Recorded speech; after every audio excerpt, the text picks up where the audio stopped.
We all have moments in our language learning, even someone who's as enthusiastic about language learning as I am. We have moments when we're not motivated. The enthusiasm just isn't there. So what do we do? Or at least, what do I do? The first thing I do is not worry about it. There will be something that's going to trigger my enthusiasm, my interest again. So I just wait for it. So, I might read a book in English. Prior to my trip to Scotland and Ireland, I was listening to an audiobook written by this rather pretentious Scotsman, but quite interesting about how the Scots created the modern world. A little bit of an overstatement, and yet it's interesting because it talks about the history of Scotland, the Scottish Enlightenment, some reference to Ireland. And of course, my wife and I were visiting there. I did nothing in Persian or any other language. I'm enjoying it. It's refreshing to get into another field of activity and to read. I'm now reading other books in English. I'm also reading a book in French on the French Revolution. So I'm doing other things rather than focusing on, acquiring more words or more comfort in the languages that I have been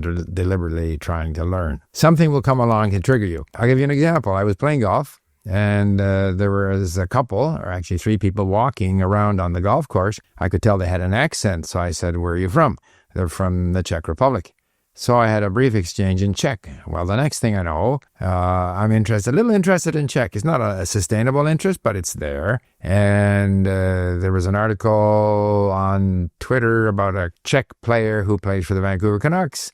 And he had an interview in Czech with a newspaper or an online paper in the Czech Republic. So I went there, I imported it into Link and read about him in Czech. Just little things like that.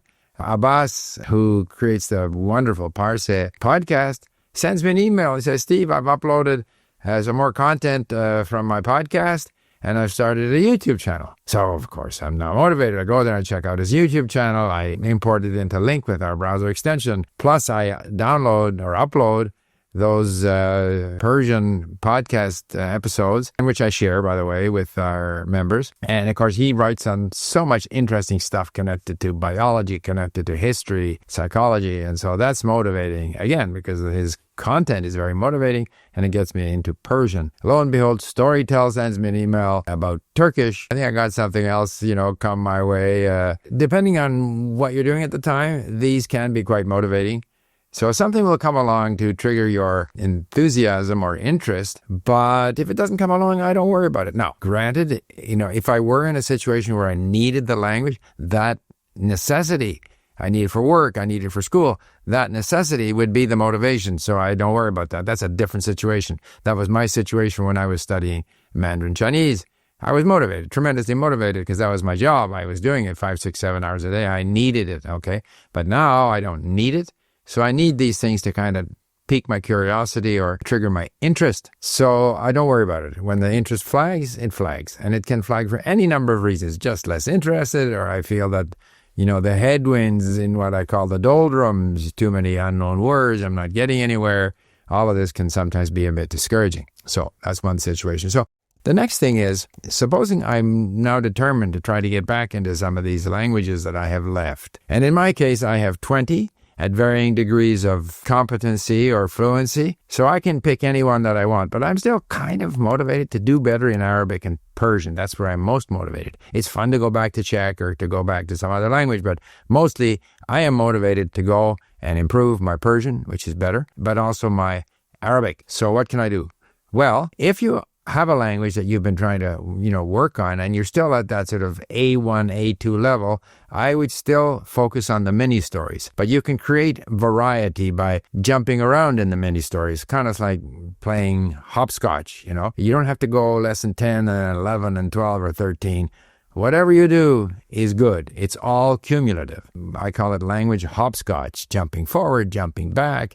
Even in terms of, say, as you're into A2, B1, go try something difficult, hop back to something easy. It's all cumulative. Even if you're, as is the case with my Arabic, where I'm still, I would say, a weak B1 after all these years. but it's difficult. As I'm listening to MTV Lebanon, kind of understand what they're talking about. And if I read it on link, there are very few blue words, but I don't necessarily pick up on them when I'm listening. And quite a lot of yellow words, but fewer and fewer yellow words. So what I tend to do is listen, which is the easiest thing to do. And then I will go into link, and I will say if a page comes up and there's 3 blue words and 7 yellow words, then I will convert the blue words to yellow, and then I'll just review those. I'll just go from yellow word to yellow word to yellow word. This is a word that I, in all likelihood, don't understand.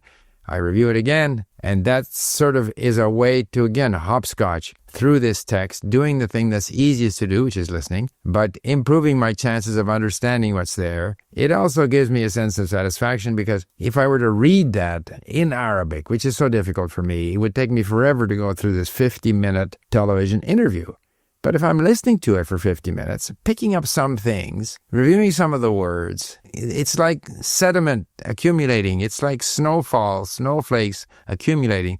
And stuff does tend to stick. And I'll give you an example. So my wife, we lived in Japan for 9 years. She hasn't spoken anywhere near the amount of Japanese that I have. But we met a Japanese couple at the golf club, new members, and I spoke to them in Japanese. And then the couple, I think the lady, asked my wife, "Do you speak Japanese?"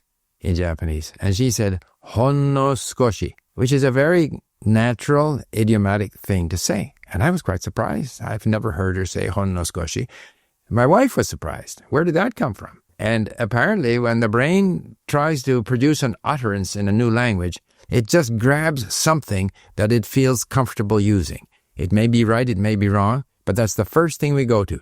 A word that we're comfortable using. And in this case, out of nowhere came honno skoshi. Now, that's not a whole conversation, but it's a reaction in Japanese, which undoubtedly came from her having listened to people speak or television programs or something. Out of whatever she has heard over the years, out pops honno skoshi. So if you can keep yourself engaged with the language, keep your foot in the water, there is benefit. And it's benefiting your vocabulary accumulation. It's benefiting your sense of comfort with the structure. It's also benefiting your pronunciation. Because I've always said, we can only learn what we already know, which is a Islamic Sufi saying. But the idea is that if you're accumulating this exposure to some getting used to the language, even when you are not understanding as much as you would like, and you maybe are frustrated that you're not remembering words, it's adding things. It's giving you a level of, call it knowledge, a base from which your use of the language will eventually improve, your pronunciation, your sense of intonation, all of these things will improve. So, it's an easier way to stay connected with the language and not allow yourself to be frustrated by your, lack of ability to express yourself, as is the case with my Arabic. I know with my Arabic that if I went to an Arab-speaking country, if I went to Lebanon, if things were peaceful over there, and I went to Lebanon, within a month, I would be speaking Arabic, and I would be speaking it well. But I'm not in that situation. So I have to deal with the situation that I'm in. And it's one of a somewhat more passive, and yet I'm not giving up. I'm maintaining my connection with the language. Occasionally, my enthusiasm lags.